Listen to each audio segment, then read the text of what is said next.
Ladies and gentlemen, thank you once again for tuning in to another episode of the Generational Wrestling Podcast. As always, it's yours truly, the 29-year-old piece of gold, the franchise, aka the showstopper, better known as the GOW's resident tribal chief. And with me, as always, I got my tag team partner, my brother, my family. He is the flyest in the room, Mr. 1, 2, 3, pin that ass down, K Breezy, aka EC's resident Isaac Hayes, King 2 Gold in the building, bro. What's going on? Man, nothing much, man. Had quite a few days off. We got a couple of interviews in, but man, we didn't do no reviews. We didn't do anything else, but it was a good reason for it, man. My boy had a big day. He had a big celebration. So, we had to let the franchise, have his time. But we back, man. It's Tuesday.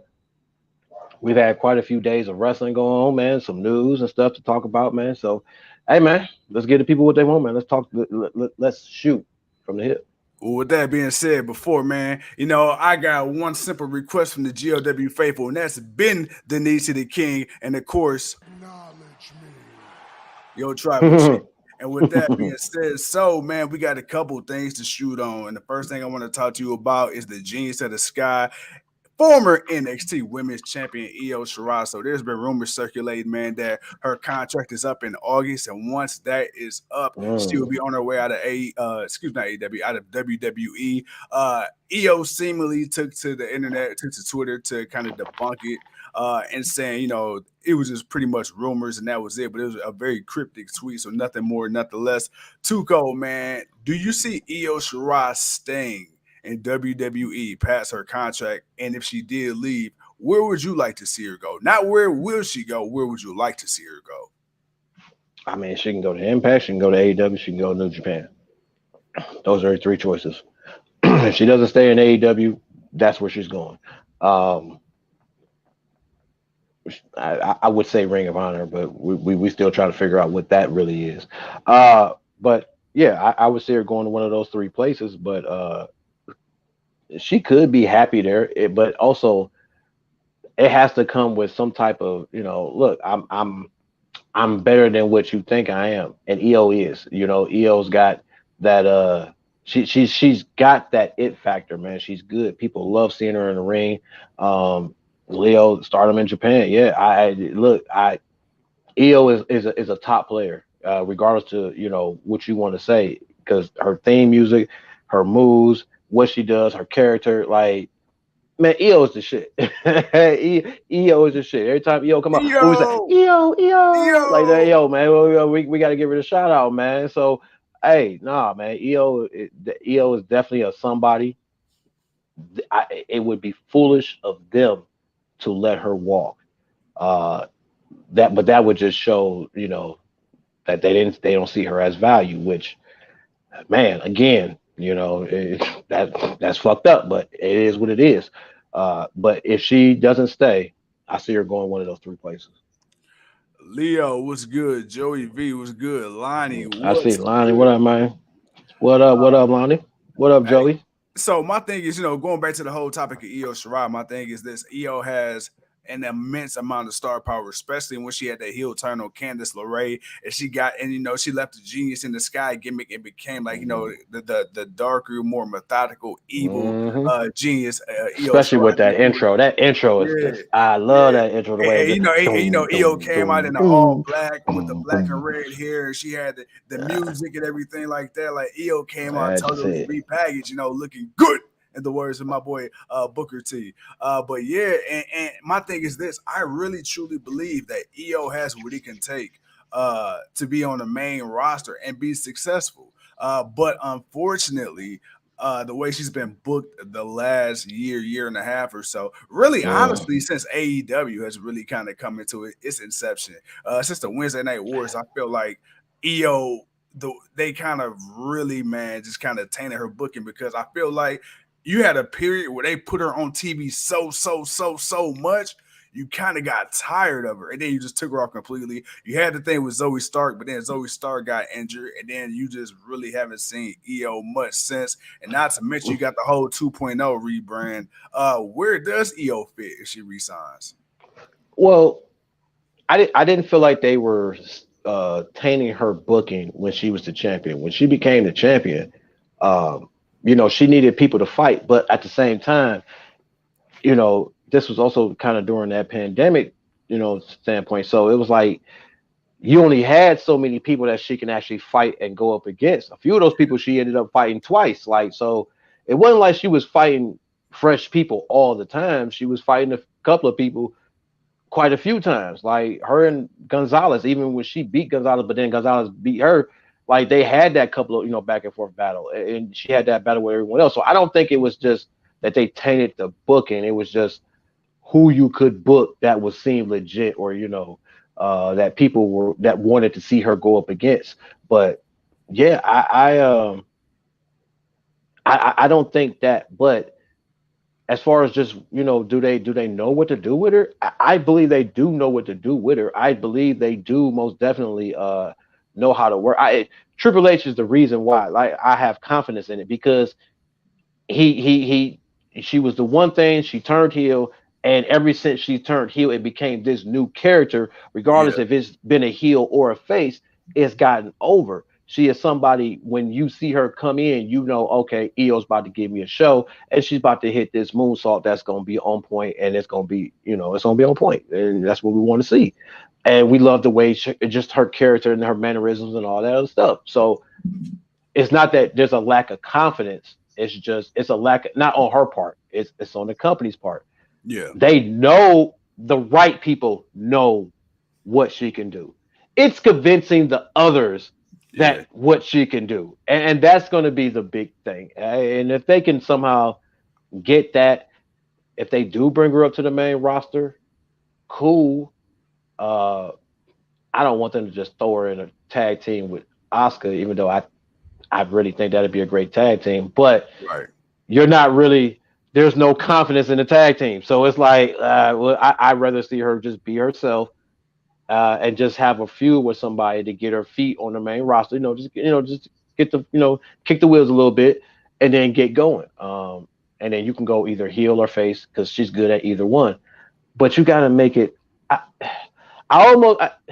I want her to be kind of be the same type of heel she was at NXT. I don't like the character change of everybody that comes up. Only a few of them kind of stay the same, but Right. everyone else kind of comes up and be something different. Shayna Baszler was a badass at NXT. She has been not as badass on the main Right. roster, and Right. Right. Right. that's that mystique that's what I miss about her. I know how good she is, but I watch so much pulling back from her true nature of what she can do. And so no, my issue is confidence on the others to see what EO can actually do. All right, next up, man, Tuco, we're gonna switch over, man. We are gonna talk. First of all, I want to say shout out to the LCJ who's on here with us as well. Stay on Uh, target. What up, man? yes, sir. I Yes, got sir. to I Yes, gotta get sir. my charger, man. Go keep talking. No, no, you good. So the next thing I want to talk about, man, is Jordan Grace. Jordan Grace has made headlines over the last week or Ooh. so over her comments on the deceased Chris Benoit. She had some very, very strong opinions. Anybody that knows Chris Benoit and is a long term WWE fan, you guys know, WCW, you know, WCW, ECW WCW, fan. ECW, all that. You guys know the situation that happened some years ago, man, almost 2 decades ago now. When you think about it, with him, his wife, his son, and the Decade and a half, tragic, yeah. and the tragic passing of that.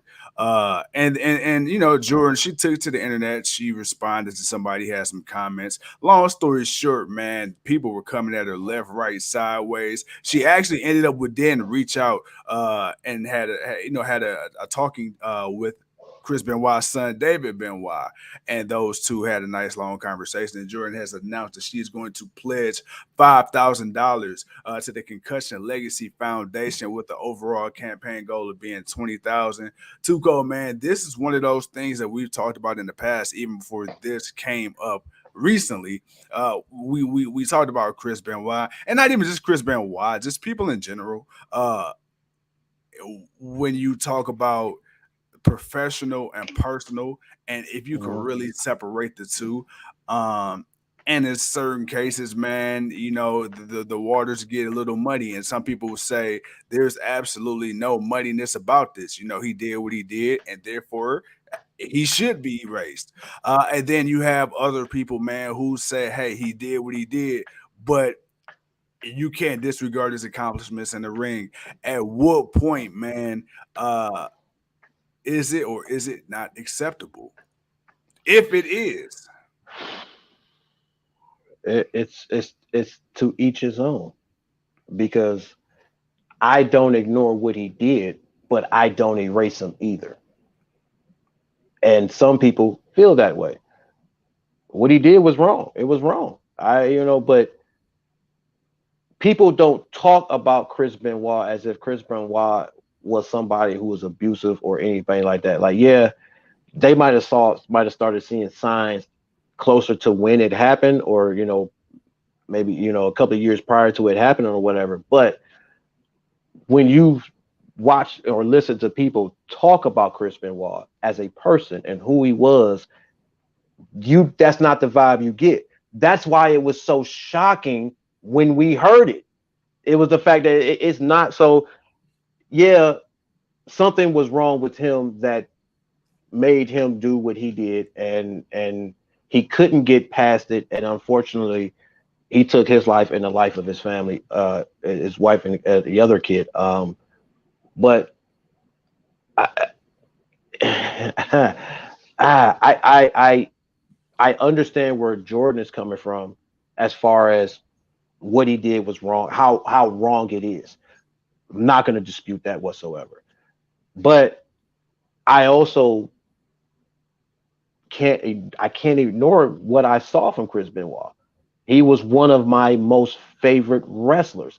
He was not a big guy. He was a small guy, and he was the rabbit Wolverine, man. The dude was awesome, man. I was a Benoit fan, and when he won the championship, dude, I was probably one of the most happiest people in the world besides himself. Like that's how awesome it was to see him in this journey. So it's like I don't condone what he did. I can't say that people should condone it. No, don't condone it. It was wrong, but maybe you don't celebrate him because of it. Okay, that's more than acceptable. You don't celebrate him, which people don't celebrate him. No one celebrates him, but man, I'll never disregard what that man did in the ring. In the ring, okay, because Randy Orton has done some shit. A lot of other people have done shit, but I don't disregard them and what their worth was in the ring. If they were good and things happen later on, I mean, it's kind of, yeah, it may sound kind of wishy-washy or contradictory, because I know people feel that way about R. Kelly. Like, you have a lot of people who feel what R. Kelly did was wrong and you shouldn't celebrate it, but you got a lot of people who are like, man, he still made great music. I'm still listening to R. Kelly. I'm not gonna stop listening to R. Kelly. So yeah, there's levels to crimes and what happened, and there's levels to that, in that comparison. But someone doing something wrong and them being someone of a celebrity, that is always going to be a debate amongst people. Is do you still celebrate this person even though they did this or they did that? And you have some that won't, but you have some that will, regardless. You can feel how you want to feel, but you can't tell those who choose to still at least remember what he's done in the ring that's not right. That's who we are as human beings. We have our difference of opinion. All right, man. Moving forward. Now we're going from one female superstar to another. Let's talk about Liv Morgan. So apparently, man, the rumors are that Liv Morgan has been getting crazy, insane crowd reactions on the live events. Her merch is selling like crazy, and overall, man, for the time being, the company is very, very high on Liv Morgan and her potential. Now, with that being said, Liv Morgan just beat Ronda Rousey. Ronda Rousey is going to go back 1-on-1 against Liv Morgan at SummerSlam. I can tell right now you don't really seem to be too much of a Liv Morgan fan, but I'll say this, man. I will say this. I am, and the reason I say that is because I've seen people, and this ain't no knock on any professional wrestler, because I probably couldn't do it. I ain't gonna lie to you, but as a fan of it and as a student of it, I've seen a lot of people a lot worse who've come into the WWE not giving two fucks about the business with their own goals and their own prerogatives and their own Eva Marie, and get pushed as far as Bella WWE. Twins. Yeah, exactly. And get pushed as far as WWE can push them like a push pop up their ass. And then you got somebody who like Liv Morgan, who's a lifelong fan, man. Like, okay, is she the greatest in the ring? No, but you can't deny her past. You can't deny the respect for the business. And this is somebody who's come an increasingly long way from where she first came in. And when you look at the roster, again, we talk about WWE not pushing new talent. Okay, is Liv the most athletically gifted? No. Is she the best wrestler in the ring? No. But do I think she has potential? Yes. And do I think right now, was she the right person if you're going to put somebody to take the damn SmackDown belt off of Ronda? Hell yeah. Right now, yes. You ain't got Sasha. You ain't got Bayley. You ain't got Naomi. Shit. I mean, unless you put Shayna Baszler. But other than that, ain't nobody else on SmackDown I want to see with the title. What's your thoughts on that? Okay. So to clarify, I am not totally against Liv Morgan. I like Liv Morgan. I'm glad I have seen her rise. Liv is okay. Like, to me, Liv is okay. She's good. She's okay. She's serviceable. Like, and what I mean by that is she is a good in-ring worker. She's gotten better. She definitely has a character. The people definitely like her. And I'm glad, they didn't they didn't build it up just for it to look like it would fail. And that's kind of part of the thing. It's like when you look at Liv, it's like I never looked at Liv as them. I never looked at her as someone that I could see them fully pulling the trigger on.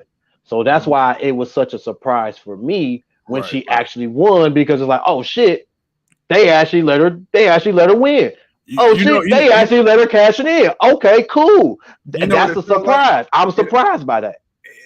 To me, and I agree with you 100%. It almost felt like she was that person where they weren't sure. It's like WWE knew they had something, but they weren't sure, because like every time she got close, like, got to be quicker than that.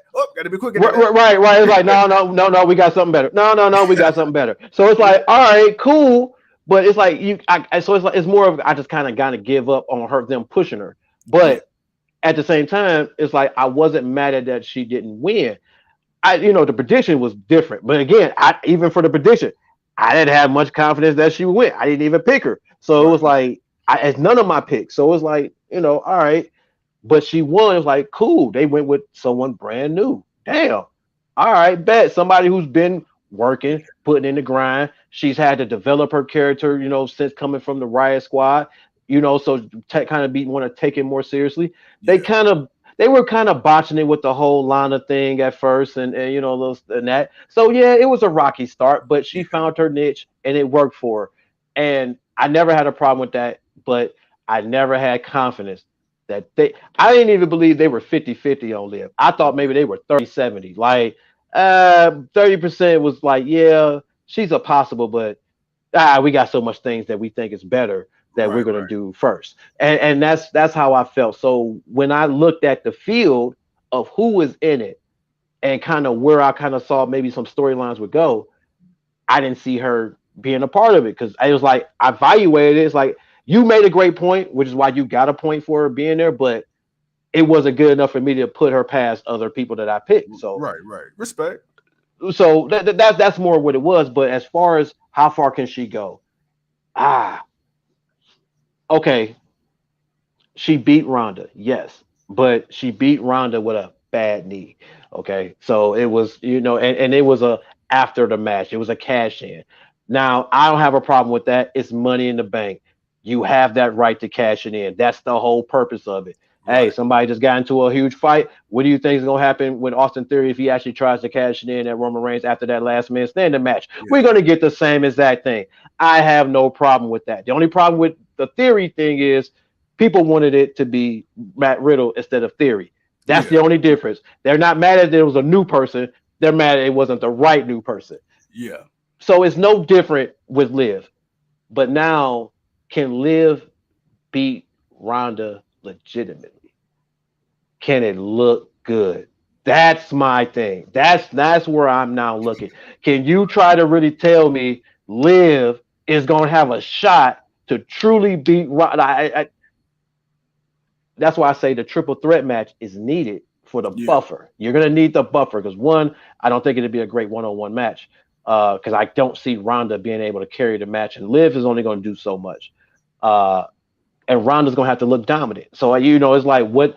How do you beat this girl when she's got a fair advantage, not a disadvantage? You have Ronda's got a fair. Now it's fair now, just 1-on-1. So you got to have the buffer. That's where Natty come in if they decide to do that. But can she beat her? Like I can see, like I said, I can see her beating some of the other women. I have no problem if she beat the other women, but how you gonna beat Ronda straight up?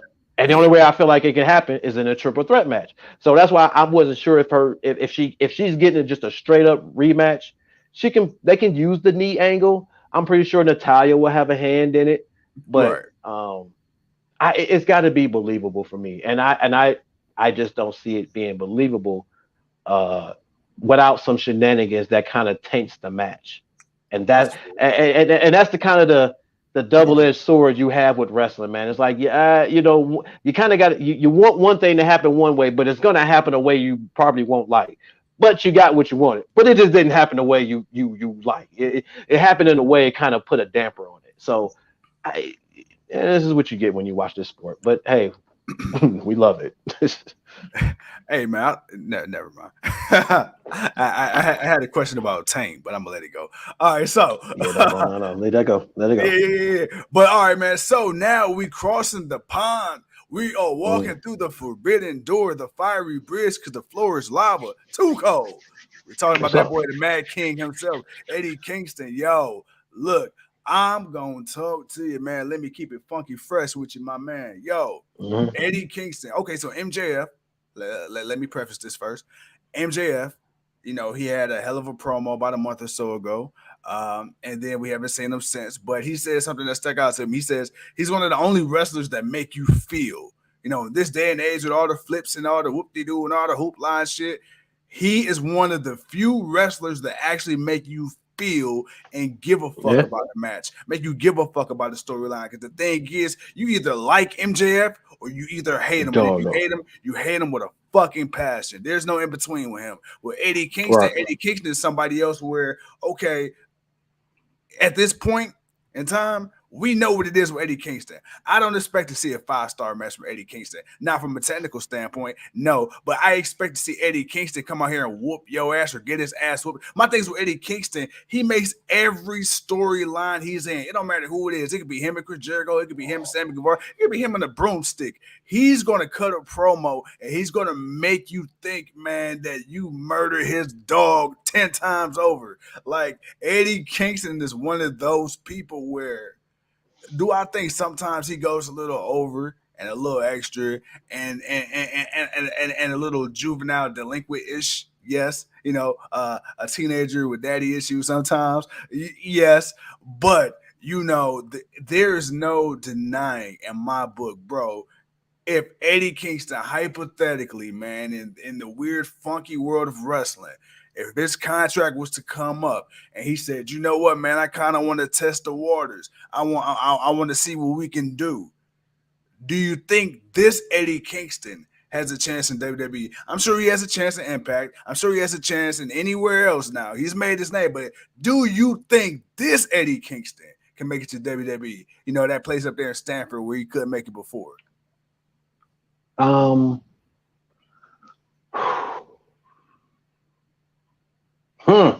know that's tough. Because there's a lot of factors when you think about Eddie Kingston, especially on the physical and age.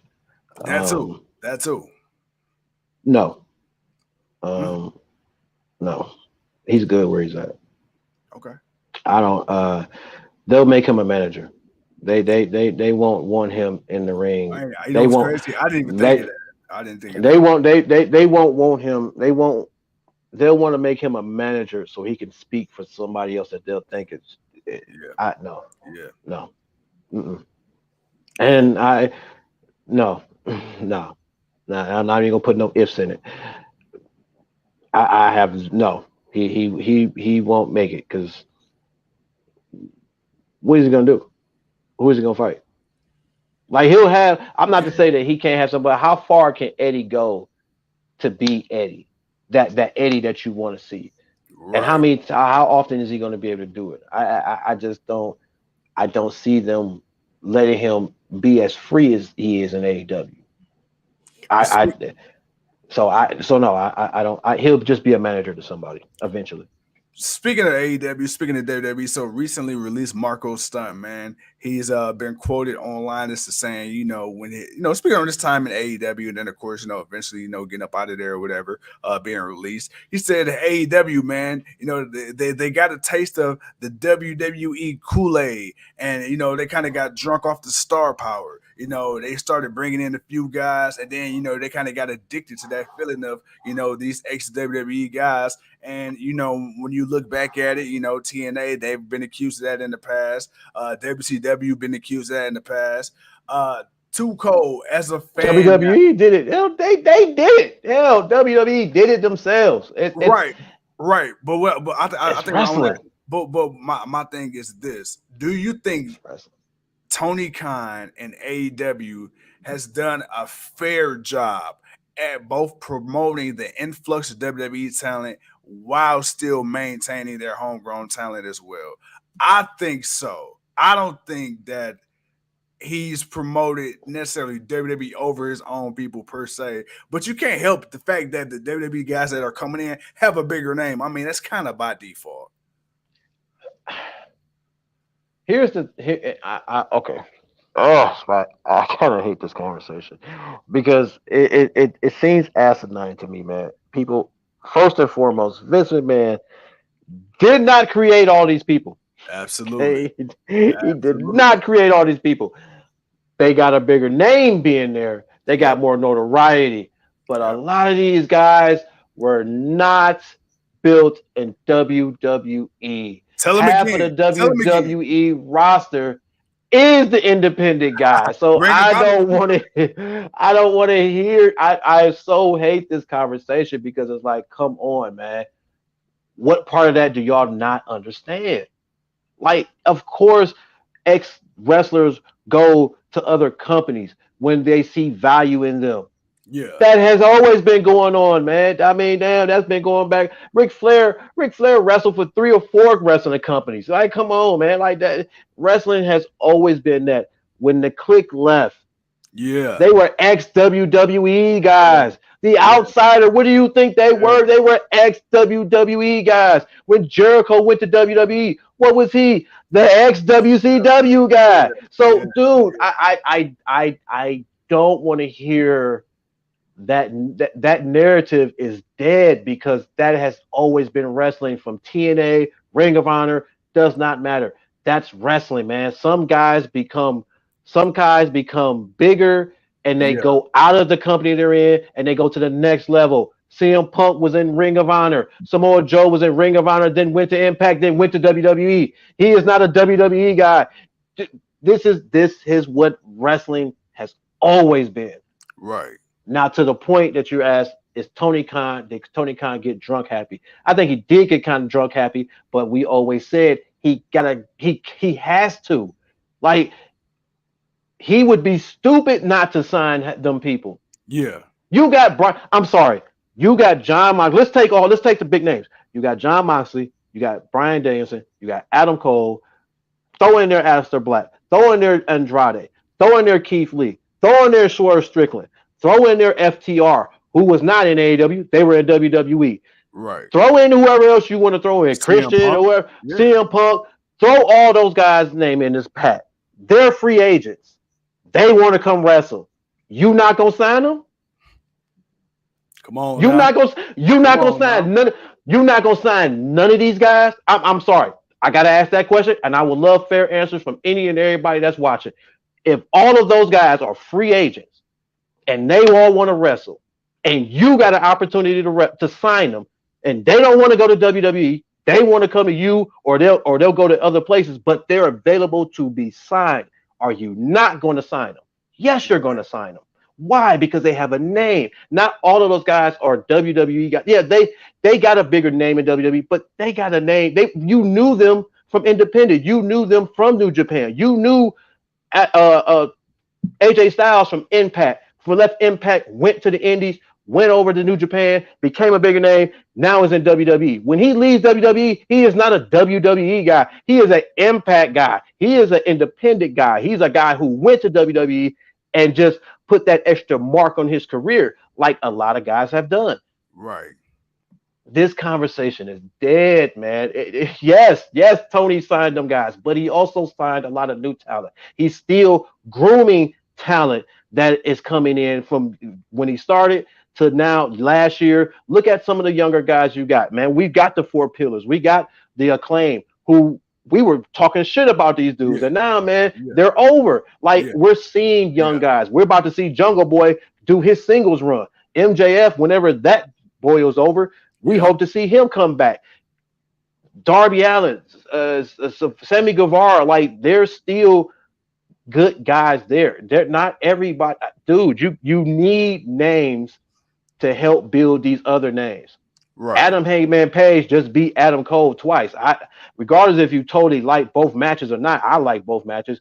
Right. But again, they have a history because they were in another company on the independent scene together. That has history. That's the reason why you had fans graveling at it. These guys didn't have a feud in WWE. No, this is something else. So when you saw him, but you needed to see Page beat a guy like Adam Cole, because you know Adam Cole is that guy. He's a guy you can put the world championship on. People want to see him. People want to hear him. All of that. Again, do you not sign these people if they're free agents? Yeah. Do you not sign these women that we said you need women? Your women's division is hurting. Impact is killing you, but Impact been killing the wrestling game and women for years. That's been nothing new. But now you're trying to compete with Impact and WWE. You need women. You got to bring in some of these names, but you're grooming new names. Yeah. Jade Cargill's green like money, but she also green like goose shit in the ring. Yeah. But she's gotten better. She's getting more time. So is a lot of other women.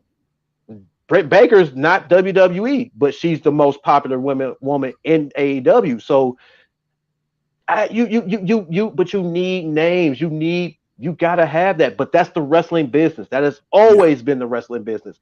Wrestlers go from company to company. Hell, Ric Flair was in WWE and won the WWE championship. Is Ric Flair a WWE guy? No, he's a WCW, WWC, NWA. Ric Flair is a 16-time champion. He is wrestling. Hogan is wrestling. So what's on Pop? But what up, Pop? You don't. This whole notion that they're signing too many ex-WWE guys.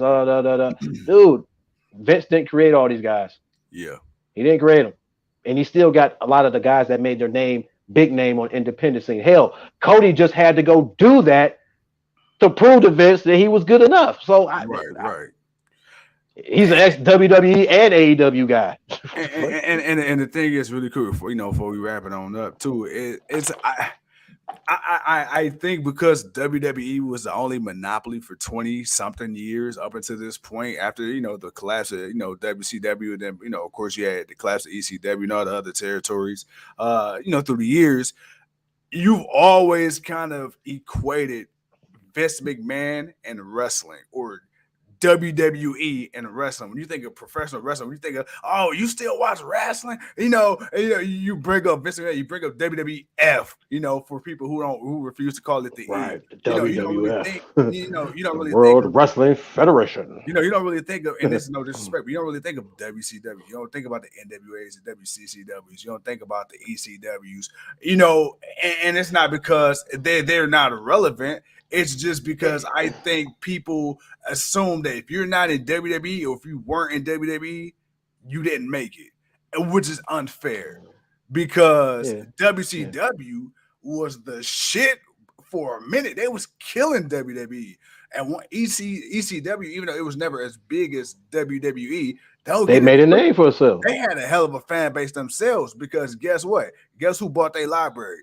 Vince. WCW. Guess who brought their library? Who do you think took all of the best? Look, all the people that Bischoff didn't take, that Bischoff thought wasn't shit, What did Vince do? He took him from ECW and signed him to this company, and they became the big. I mean, come on, man. The Dudley Boys. Can you imagine seeing the Dudley Boys in WCW? 17 times?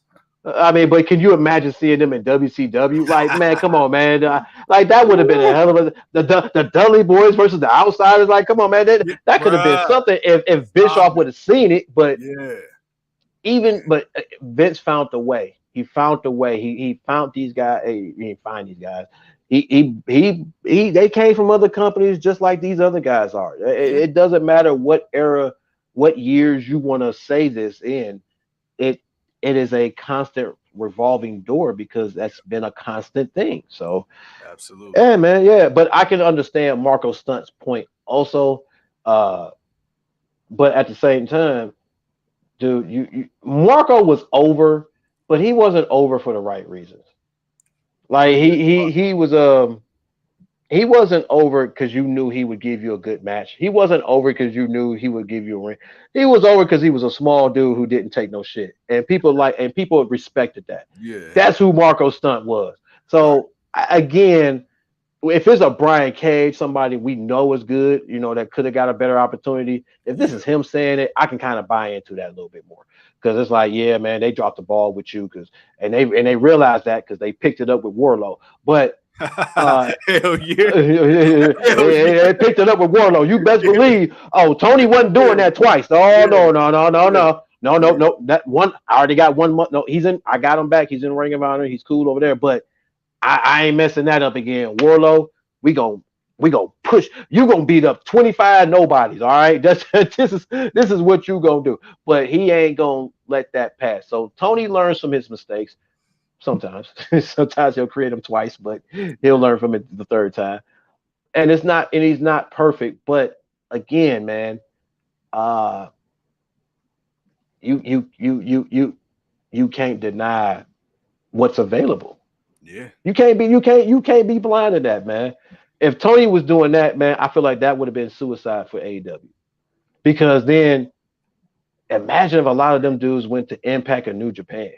Yeah. And AEW doesn't get none of these dudes.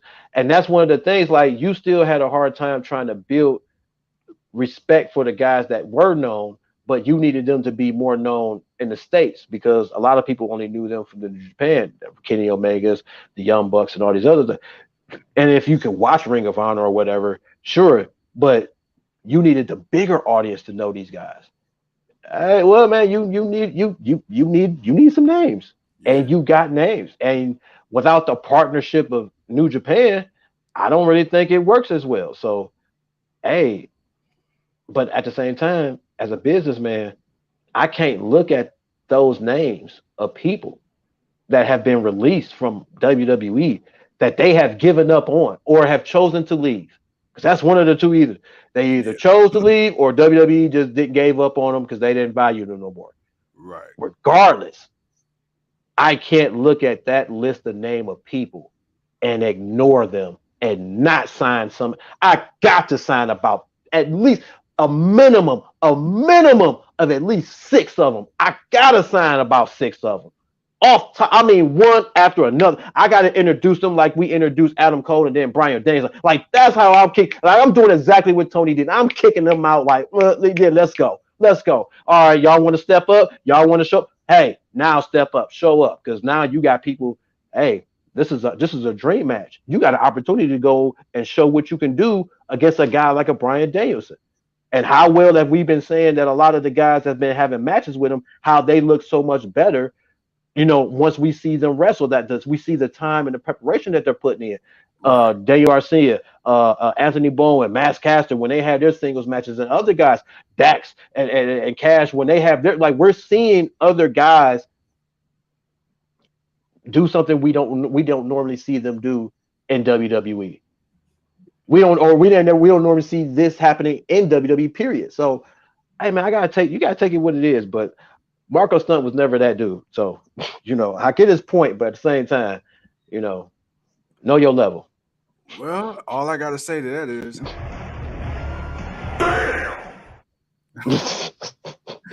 And with that being said, ladies and gentlemen, thank you once again for tuning in to another episode of the Wrestling Podcast. As always, yours truly, the 29-year-old piece of gold. He is too cold. And for anybody that think they better than us, man, I just got one thing to tell you.